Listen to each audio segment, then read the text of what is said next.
Bem-vindos à Semana Interna de Prevenção de Acidentes do Trabalho do Instituto Federal de Educação, Ciência e Tecnologia do Rio Grande do Norte. Meu nome é Ricardo Machado e eu vou estar aqui apresentando uma palestra sobre a prevenção de acidentes do trabalho, em especial em algumas situações e ambientes, de trabalho da nossa instituição.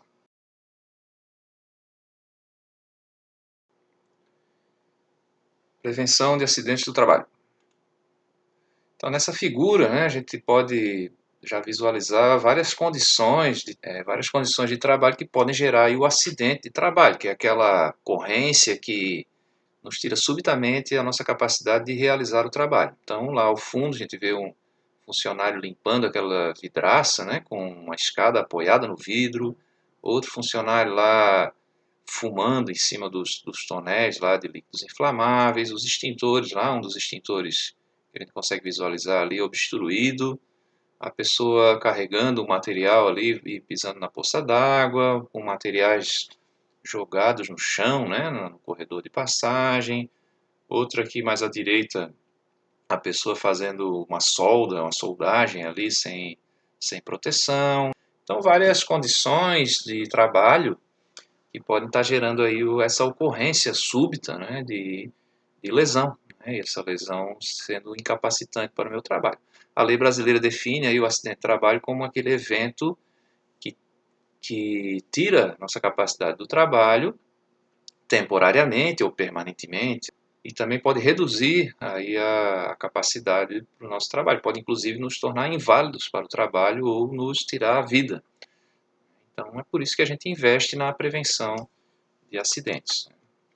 Vou começar falando do trabalho em altura, que são aquelas atividades realizadas a mais de 2 metros do piso de referência. E, claro, para executar esse tipo de atividade você tem que ser capacitado. E a norma número 35, as normas da legislação trabalhista, ela coloca aí um curso de 8 horas para você aprender a prevenção de queda. Tá? Veja que você não é um treinamento de alpinista industrial, mas é um treinamento para o uso dos procedimentos e dos materiais de segurança. Então, um curso aí de 8 horas. Claro que se eu estou nessa altura, eu sempre tenho que estar ancorado, e, claro, com o cinturão conectado a um ponto de ancoragem, ou eu ter uma proteção lateral que garanta que eu não vá cair, a gente chama isso de guarda-corpo, tem que ter 1,20 m de altura. E é o equipamento que a gente vai estar instalando nas plataformas de trabalho. Essas plataformas podem ser fixas, ou podem ser também móveis, movimentadas por mecanismos ou suspensas por cabos. Esse é um moinho de sal. Vejam aqui que ele tem as proteções, proteções contra a queda de nível. Mesmo assim, ao me deslocar até cada plataforma dessa, até cada nível desse, eu tenho que estar ancorado com um trava-queda, que a gente chama, com um cinturão, ancorado num cabo de vida que tem esse equipamento chamado trava-queda, que eu vou mostrar logo em seguida. Esse é um ponto de ancoragem, ele tem que aguentar 1.500 kg de tração. Se é uma subida que eu vou repetir poucas vezes, vou subir, realizar o trabalho lá e voltar, eu posso usar aqui o Talabart Y, que é esse conector que vai estar sendo fixado no meu cinturão de segurança e nos pontos de ancoragem, nesse caso ali do moinho lá, a própria escada, que tem resistência mecânica. Então eu prendo um grampo e prendo o outro, depois eu solto o primeiro e vou subindo e movimentando esses ganchos aí, eu sempre tenho que ter pelo menos um deles ancorado. Esse é o cinturão paraquedista, a gente vai ser conectado ou pelo peito ou pelas costas, na altura superior das costas, para que se eu cair e tiver que ficar pendurado, preserve aqui a minha coluna cervical. Tá? Essas argolas laterais são ganchos de fixação, de ancoragem para o trabalho estático, quando eu preciso liberar minhas mãos, a gente passa um talabarte de posicionamento e fixa nessas argolas laterais para poder executar o trabalho. Se é um serviço que eu tenho que subir e descer várias vezes, a gente usa um cabo guia, chamado também de linha de vida, e esse dispositivo aí chamado de trava-quedas. Então ele permite que suba e ao descer de maneira brusca ele trava. A gente solta essa trava e pode, claro, descer ele para também permitir a nossa movimentação. E outra solução são as plataformas móveis, aí, plataformas escamoteáveis. A gente vê esse tipo de equipamento aí nos shoppings, né, para manutenção de forro, de parte elétrica também. Então temos aí alguns modelos. Uma situação de risco que a gente tem no IF é a troca de luminárias do ginásio de esporte, que a gente chega a ter 8 metros de altura. Então, atualmente a gente usa um andaime tubular ancorado, né, para fazer esse trabalho, mas poderia-se ter um equipamento desse tipo. Tá? O caso do andaime, ele é desmontável, né, esse andaime tubular, e a gente sempre tem que garantir que quando a altura dele for maior do que 2 vezes a largura, a menor largura da base ali, eu tenho que ter esse andaime amarrado, estaiado. Tá? Então tem que ter esse cuidado também para manter a estabilidade vertical.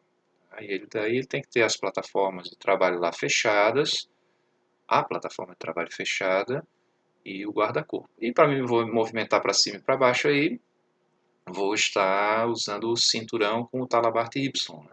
Sempre ter um ponto ancorado. Vamos falar agora de eletricidade. Então, para eletricidade nos interessa também ter um trabalhador qualificado, ter um curso para ser um operador de eletricidade, um curso de eletricista,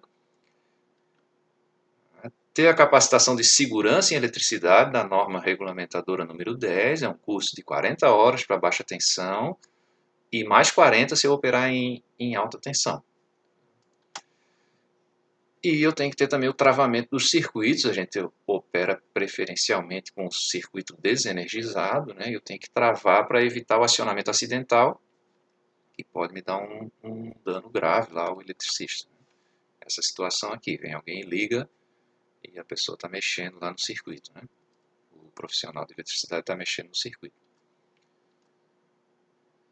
A eletricidade foi uma grande invenção, né? A gente tem aqui essa questão aqui do domínio do fogo, que foi um grande avanço para a humanidade, porque o fogo me dá luz, me dá calor, me permite várias coisas, mas assim, o fogo é difícil de transportar e o fogo gera poluentes também no seu entorno, né? Então, a eletricidade é uma energia que pode me substituir a luz do fogo, pode me substituir também o calor do fogo, através de aquecedores elétricos aí, ou fogões, né, elétricos. Pode também me servir de comunicação, como o fogo fazia, né, para poder se comunicar, e também entretenimento, né, com a vantagem de poder ser transmitido a longas distâncias, em alta velocidade, e eu ter poucas perdas nessa transmissão. O problema da eletricidade é que ela pode fazer meu coração fibrilar. Tá? Então aqui é um circuito elétrico simples aí de corrente contínua. A corrente contínua não consegue fazer esse fenômeno da fibrilação, né? Mas ela me dá mais perda na transmissão. Preciso de cabos também mais robustos. Né? Então aqui o circuito, a corrente vai fluir do negativo para o positivo e ali eu tenho um interruptor, por exemplo, para acender e apagar essa lâmpada. Né? A lâmpada é uma resistência à passagem de corrente. Se eu ligar o polo positivo ao negativo sem nenhuma resistência, eu vou ter o que a gente chama de curto-circuito. Isso pode inutilizar a minha fonte, pode também gerar um incêndio. Então eu tenho que ter algo que vá consumir essa diferença de potencial no meio do meu circuito. Então a eletricidade tem essa primeira parte aí da geração, a gente acaba chamando de geração, mas é uma conversão de energia. A gente converte energia hidráulica, energia eólica, energia nuclear, em energia térmica, em energia elétrica. Tá? E depois eu tenho as linhas de transmissão. Normalmente a gente gera energia ali, obtém, né, a primeira transformação ali em torno de 2.000 volts, e a gente eleva aí para 200.000, 300.000 volts e transmite a longas distâncias. Né? E depois eu vou ter a distribuição na cidade, nos bairros, né? E até o meu consumidor final, que aqui no Brasil a gente tem tensões de 110 volts ou 220 volts. Aqui no Rio Grande do Norte é 220 volts. O IFRN é a instituição pública que tem a maior central de geração de energia solar do Brasil. Né? Todos os nossos campos geram em torno de 30% da sua energia com usinas solares. Esse daqui é o campus de Santa Cruz. Então, o que a gente tem muito aqui no Nordeste é sol, né? Dizem até que é o pré-sol. Então está aí uma iniciativa do IF em gerar energia mais sustentável. Aqui o nosso coração, e o problema da gente passar uma corrente elétrica no nosso coração é que eu posso fazer ele parar de pulsar. Então ele vai fibrilar, ele vibra, mas não pulsa.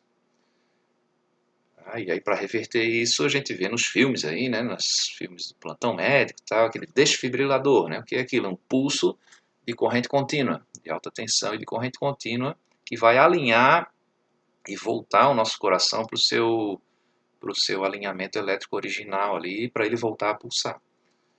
Tá? Então, acima de 15 miliamperes, 15 milésimos de ampere, a eletricidade é capaz de fazer o nosso coração fibrilar. Tá? Esse aqui é um gráfico de tempo pela corrente, né? Corrente de fuga e o tempo de exposição. Então, ali aquela parte mais da direita, ó, é a parte onde eu tenho certeza que o coração vai fibrilar. Aquela linha diagonal é onde eu tenho a maior probabilidade do coração fibrilar. Então essa corrente aí de 15 milésimos de ampere e durante um pequeno tempo, né, já me permite a fibrilação, né? Então para isso se desenvolveu equipamentos, e um deles é esse aqui, o dispositivo diferencial residual, que desliga o circuito elétrico quando eu tenho uma corrente de fuga maior do que 15 miliamperes. E ele mede a diferença de corrente entre o fase e o neutro, no caso da corrente alternada, né, que a gente tem o fase e o neutro. Se essa diferença for maior do que 15 miliamperes, ela desliga o circuito. Tá? É bem diferente do disjuntor. O disjuntor é feito para proteger o fio, tá? O circuito elétrico. Então, os disjuntores mais leves aí são de 10 amperes. Então, isso é muita corrente, já morri, né, com essa corrente. Então, ele é feito para proteger o fio. Então, em função da corrente que eu vou ter naquele fio, vou ter uma bitola, né, uma área em milímetros quadrados aí do fio, e vou ter que ter um disjuntor que proteja, que desligue naquela corrente máxima para evitar, claro, o dano ao circuito elétrico.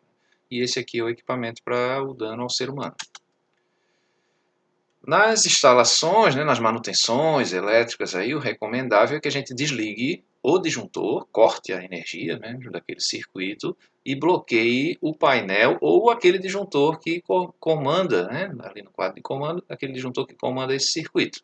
Então, posso ter essa situação aqui de travar todo o painel elétrico ou travar somente aqui o disjuntor com esse equipamento aqui.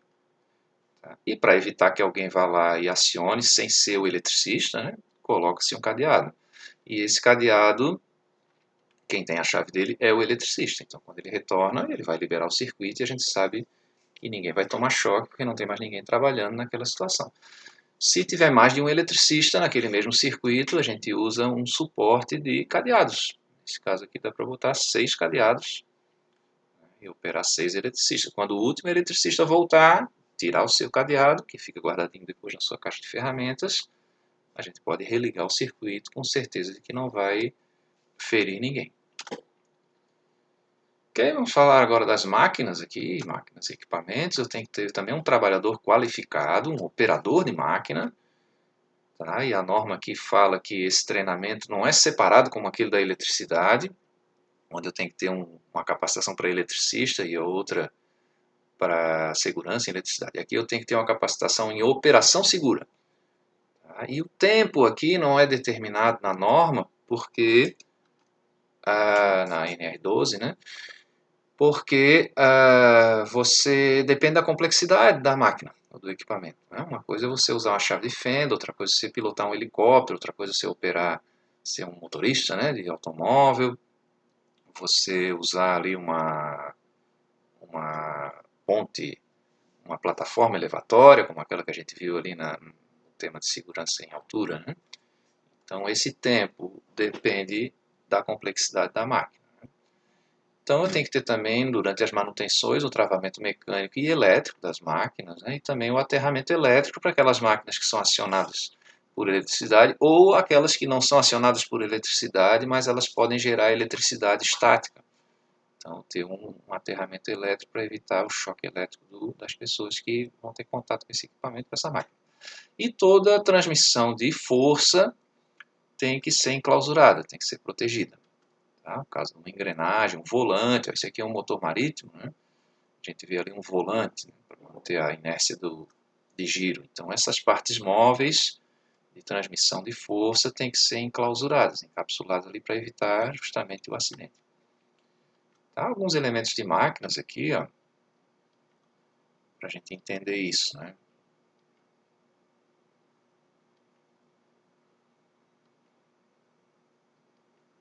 Vamos lá. Então aqui um eixo, a gente usa para transmitir força mesmo, de um ponto ao outro, pinhão e cremadeira ali, ou pinhão e coroa, com corrente de transmissão. Também aqui o eixo de manivela, também conhecido como girabrequim.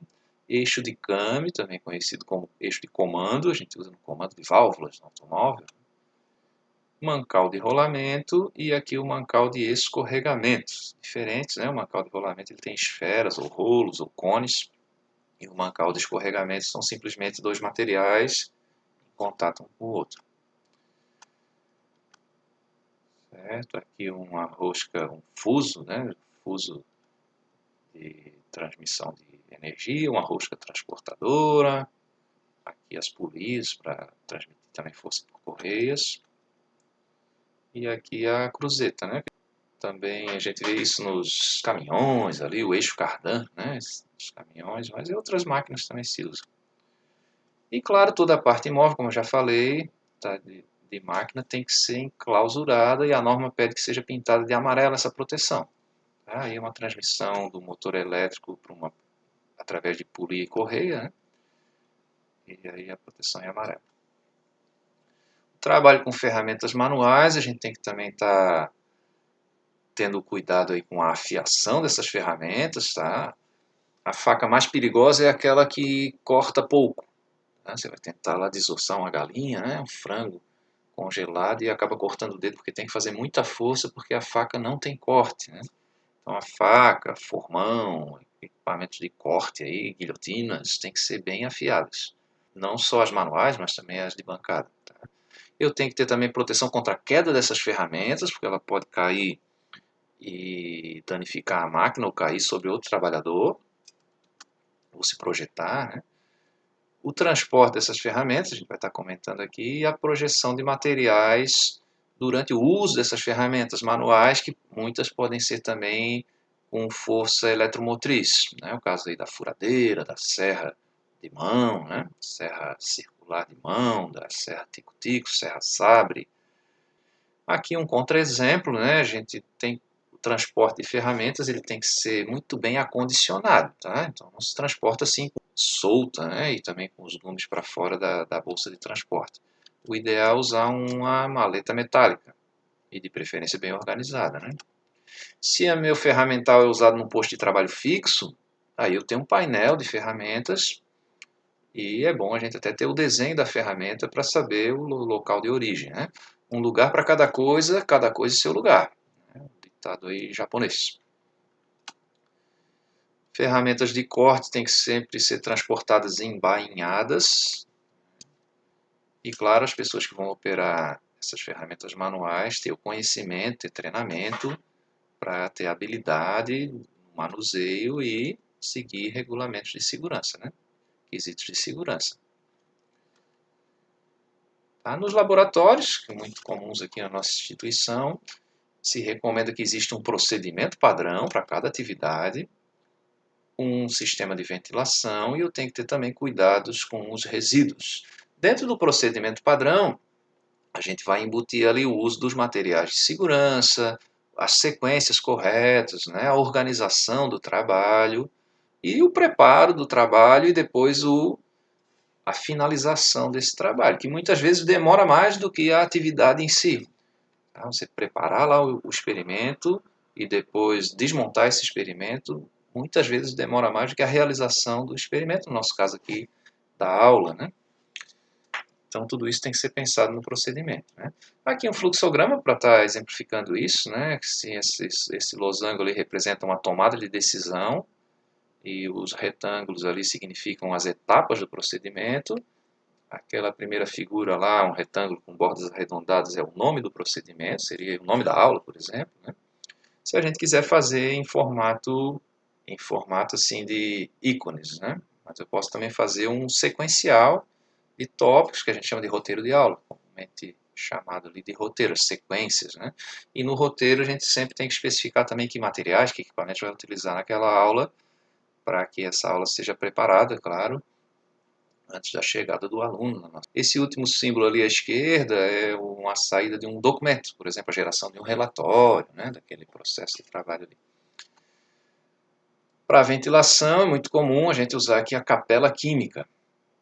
Tá? Aqui tem uma pesquisadora ali utilizando isso. O que é isso? É uma cabine onde eu vou ter uma sucção para remover esse contaminante para o ambiente externo. E claro que ele tem que ser tratado antes de ser lançado no ambiente externo e evitar a dispersão dele no ambiente interno. A gente tem também dessas aqui, que é uma capela química para instalar sobre a bancada. Né? Então, normalmente ela é de fibra de vidro, aí, com epóxi. Né? E temos lá um exaustor à prova de explosão também, porque a gente usa vapores combustíveis aí, em muitos experimentos. Né? Essa janela escamoteável aí, para que você consiga colocá-la na altura desejada, normalmente a gente opera com ela com 30 centímetros de abertura, onde você põe ela fica, né? E a gente tem um procedimento para a operação dessa capela. Então, primeiro a gente está planejando as etapas do trabalho, acionar a exaustão 5 minutos antes da abertura dos recipientes, para que ela entre em regime permanente de fluxo, e ao final do trabalho mais 5 minutos para ela fazer a purga. E aí a gente baixa a janela, deixa 3 centímetros ali a abertura, não fecha totalmente, porque eu tenho que permitir o fluxo do ar para poder justamente tirar o ar contaminado e entrar no... A gente trabalha ela com 30 centímetros de abertura normalmente, o suficiente para conseguir adentrar com o nosso braço. E se recomenda que a gente não armazene materiais no interior da capela. Tá? Dentro da capela eu tenho que ter exatamente o que eu vou usar naquele experimento, aquele equipamento ou aqueles reagentes que eu vou usar naquele experimento. Porque cada coisa que eu ponho na capela vai diminuir, vai diminuir a velocidade de arraste, tá? Vai diminuir o fluxo. Então tem que evitar isso, essa perda de carga, né? Para otimizar o trabalho do exaustor. E a gente não trabalha também encostado na capela. É bom a gente ter pelo menos 10 centímetros de distância da borda da capela, por conta de algum derramamento acidental ali e não estar me atingindo. Nos laboratórios, para esse tipo de situação também, de derramamento, de projeção, a gente tem aqui o chuveiro lava-olhos. Não vou levar a mão contaminada nos olhos, né? E a gente aciona o chuveiro ou aquela cuba ali inferior, dá um jato direto nos olhos ali para remover esse material. E por fim, o que eu faço com o resíduo? Será que esse resíduo é lixo? Não, esse resíduo pode ser matéria-prima para a próxima aula ou para o próximo experimento. Então, o ideal é que quem planeja o experimento já pense em reduzir a quantidade de resíduo. Tá? É difícil porque existem situações e reações que eu não consigo realizar com microvolumes. Tá? Então, cada pessoa que vai estar idealizando isso, o professor, o pesquisador que está idealizando esse trabalho, já pensar, se é um trabalho que também vai se repetir, vale a pena ele fazer um estudo para ver quais são os volumes mínimos que podem representar, refletir, né, aquele resultado ali que ele deseja na sua aula, na sua pesquisa. Tá? E ao final ele tem que ser armazenado, né? Então o IF tem um sistema aí com recipientes, com uma sala de armazenamento, onde eu vou separar por categorias e tem que tomar cuidado aqui com a afinidade química, porque pode gerar aí uma reação indesejada, né? Ou uma emissão de um vapor tóxico. Né? Então tem que tomar muito cuidado com isso. E o IF tem um contrato com uma empresa que tem licenciamento ambiental para recolher e dar a destinação correta, o tratamento correto para esses resíduos. Tá? Mas o ideal é a gente gerar o mínimo possível para também ter economia de material, segurança para o operador, economia de espaço no armazenamento, né? Por fim, não menos importantes, né, os equipamentos de proteção individual. Tá? Então, esses equipamentos têm que ser especificados por pessoal técnico da área de segurança, técnico de segurança, o médico do trabalho, o enfermeiro do trabalho, o engenheiro de segurança do trabalho, e eles têm que ser adequados ao uso. Normalmente, essa especificação está no Programa de Prevenção de Riscos Ambientais. Tá? Então aí você que trabalha em um dos nossos campos, aí, na hora de comprar esse material, existe lá o PPRA do seu campus e vai dizer detalhadamente como é cada tipo de EPI usado em cada setor do campus. Né? Esse ano está sendo aprovada aí uma alteração de norma e vai substituir esse programa de prevenção de riscos ambientais por outro programa chamado Programa de Gerenciamento de Risco, muito semelhante, mas com algumas modificações. Então, gradualmente, a gente vai migrando para esse novo programa. E, claro, o EPI tem que ser adequado ao seu uso. Não posso pegar uma luva térmica e querer usar ela como proteção biológica. E existe uma correta guarda e conservação, que é a responsabilidade do usuário, claro, e ele tem que usar adequadamente, guardar, higienizar adequadamente. Então aqui alguns, esse é o capacete de segurança, até um dos símbolos aí da segurança do trabalho, capacete de aba frontal, né? Esse é o capacete de alpinista, veja que o capacete de alpinista não tem aba, então a gente usa para trabalhos em altura, para trabalhos em torres, né? Trabalho onde eu preciso enxergar o que está acima da minha cabeça. E esse aqui para trabalhos em intempéries, onde eu tenho sol, chuva, projeção de material, particulado, né, no caso da mineração. Então, capacete de aba total. Existe uma lenda aí, né, que esse capacete é para alta tensão, para a pessoa não bater a orelha no fio de alta tensão, mas não é para isso, tá? Ocorre que o trabalhador de alta tensão está a céu aberto, né? Então é mais vantajoso usar aqui o capacete de aba total. O óculos de segurança mais comum contra a projeção de partícula e de respingo é esse aí, e a cor dele depende do ambiente onde eu estou. Se eu estou num ambiente de muita intensidade de luz, a gente usa ele com a lente escurecida. Se estou num ambiente com luz artificial projetada, eu uso transparente. E se eu estou num ambiente com pouca luz, por exemplo, num espaço confinado, uso esse de lente amarela. Se for necessário proteger também o meu rosto contra se essas partículas agredirem também a minha pele, não só o meu olho, o protetor facial agora está na moda, né, chamado Face Shield, porque ele também segura o respingo de partícula biológica. Né? E se eu estou exposto a gases e vapores, aí o óculos vedado, esse aqui também é muito famoso nos filmes de guerra, né, lá no Afeganistão e tal, porque tempestade do deserto, pouso de helicóptero, né, então se usa também esse óculos vedado. Na verdade, eles usam os dois, aquele de sol, né, e esse vedado aqui. E vocês, curiosidade, você já deve ter visto nos filmes também, se põe lá uma camuflagem em cima do óculos, né? Para que é aquilo? É para ele não refletir a luz do sol, né? Senão vira o alvo de sniper, né? De atiradores de elite. Né? Então se usa normalmente uma capinha nele para prender ele em cima do capacete quando eu não estou usando. É uma capinha de lona. Né? Aqui a máscara para soldagem, solda, né? O processo de soldagem que vai gerar a solda. Então tenho dois tipos, esse aqui que eu seguro ela com uma mão, e quando eu preciso operar com as duas mãos, a gente usa esse aqui que é fixado na cabeça. Né? Tá? Então tem que ter um filtro aqui bem potente, aí, no mínimo um filtro fator 12, para evitar o efeito do ultravioleta e também do infravermelho nos meus olhos, aí.